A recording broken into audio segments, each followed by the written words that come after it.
Bonjour tout le monde, Hélène Schmidt d'Exploring Happy. Aujourd'hui, j'aimerais vous parler de quelque chose de peut-être, sûrement même, contre-intuitif. Pour ceux qui me suivent depuis un bout de temps, vous le savez, c'est mon dada de proposer des choses à contre-pied, des bonnes pratiques entrepreneuriales. Et aujourd'hui, on va parler d'un moyen de surmonter le syndrome de l'imposteur.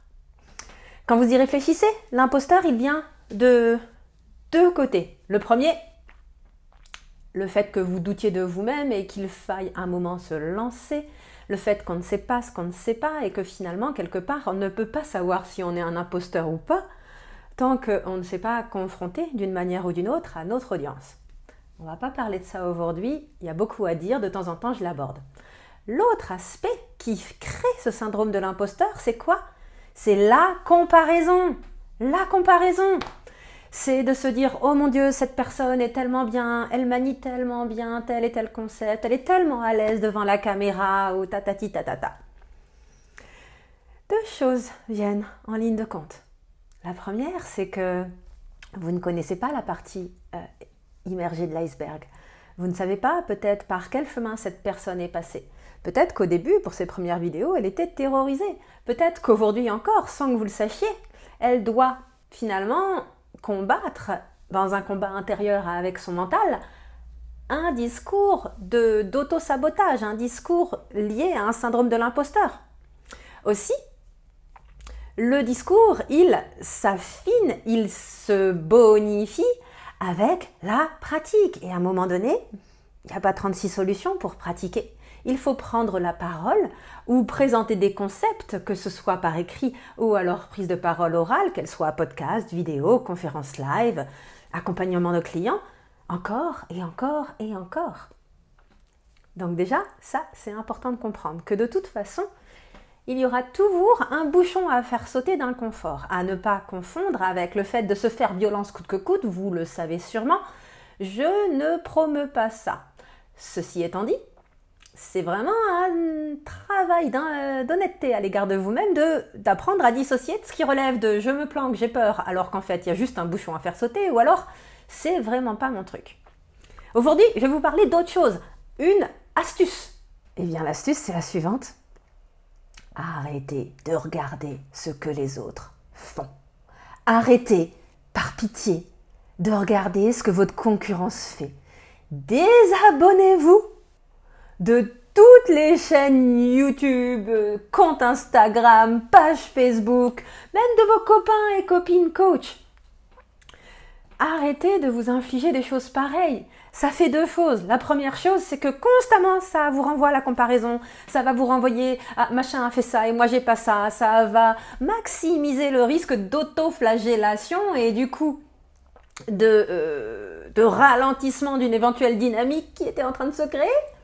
Et deux, pour votre santé mentale, on a connu mieux. Il y a un truc qui s'appelle la charge mentale, surtout quand on a son business.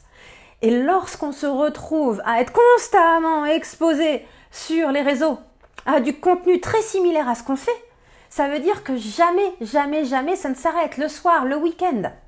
C'est quoi? Dans la foulée de cette vidéo, je vais vous faire une autre vidéo sur justement comment gérer cette charge mentale. Donc, vous me suivez? Le truc intéressant, c'est de regarder ce qui émerge quand on crée du silence. Il y a fort à parier que vous ayez déjà absorbé une immense quantité de contenu, que ce soit à travers des formations, des cours en ligne, des livres ou des... Allez savoir quel contenu en ligne, il y en a pléthore que vous avez ingurgité. Et vous avez tout ça qui est là en vous et qui demande en fait à laisser décanter pour laisser émerger. Ne devenez pas cette junkie qui bouffe bouquins et formations après bouquins et formations sans laisser le temps d'intégrer.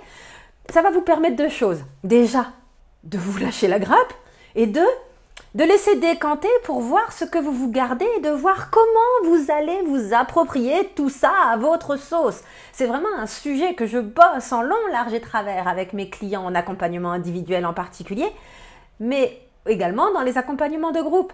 Parce que vous n'êtes pas là pour reproduire le message de quelqu'un mot pour mot, que ce soit sur le fond ou sur la forme, sur le style. Et lorsque vous vous hyper exposé au contenu de personnes qui vous inspirent, vous risquez de perdre la possibilité de créer votre propre style, de regarder ce que vous prenez, ce que vous laissez, de laisser ces multiples influences venir quelque part créer quelque chose en vous que vous allez progressivement ensuite mettre à votre sauce. Alors, il y a plein d'autres choses à raconter que j'ai envie du coup en faisant cette vidéo de vous raconter, parce que les implications sont multiples. C'est pour ça que ça demande un travail d'accompagnement profond. Mais il est possible, et c'est même votre devoir, de faire les choses à votre manière et de créer une offre de service qui vous corresponde pleinement et qui ait été pleinement, on va dire, imprégné de votre énergie, de votre conviction, de ce qui vous anime profondément, et que vous ayez laissé tout cela mûrir pour ensuite proposer du contenu exclusif, votre proposition sur le fond et sur la forme. Donc, en faisant ça, ça vous laisse enfin le temps de digérer tout ça. Ça vous permet de remettre certains outils et idées à leur place, c'est-à-dire du soutien au service de quelque chose.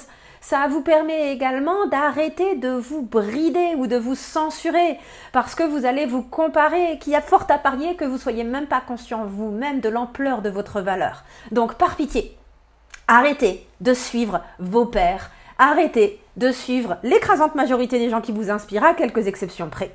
Au moins pendant un temps certain, faites cette expérimentation, prenez le temps de la réflexion, vraiment du travail de fond, ces grands moments de solitude, j'appelle ça, avec votre papier et votre crayon, et laissez progressivement regarder, découvrir ce qui émerge de vous. Vous pourriez être agréablement surpris. Voilà, c'est ce que j'avais pour vous aujourd'hui. J'espère que ça vous sera utile. Si vous voulez en savoir plus sur le travail que je fais au niveau de l'accompagnement entrepreneurial, vous avez les liens dans la boîte de description. Vous avez les liens dans la description de cette vidéo. À bientôt!